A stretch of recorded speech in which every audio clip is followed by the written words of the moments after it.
Beetroot రసం చేసుకుంటున్నాము. వీటిని ఉడకబెట్టి బీట్రూట్ని ఓ పొంగు రానివ్వాలి. సైడ్ పచ్చిశనగపప్పు కూడా నానబెట్టుకున్నాం. ఈ పచ్చిశనగపప్పు కూడా 3 విజిల్స్ దాకా రానివ్వాలి. స్ట్రెయిన్ చేసేసుకోవాలి వాటర్ కూడా పెట్టుకోవాలి. అన్ని ముక్కలు ఇలాగా ఉడికించి మిక్సీ పట్టుకోవాలి. బీట్రూట్ ముక్కల్ని జీలకర్ర, ఎండుమిర్చిలో కరివేపాకు యాడ్ చేసుకోవాలి. ఉల్లిపాయలు కూడా యాడ్ చేసుకోవాలి. ఉల్లిపాయలు పచ్చిమిరపకాయలు యాడ్ చేసుకోవాలి.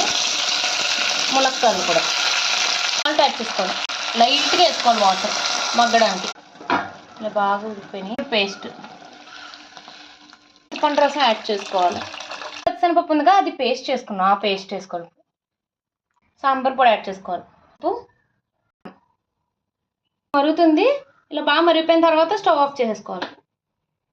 బీట్రూట్ రసం రెడీ అయిపోయింది. Like, share, comment, subscribe.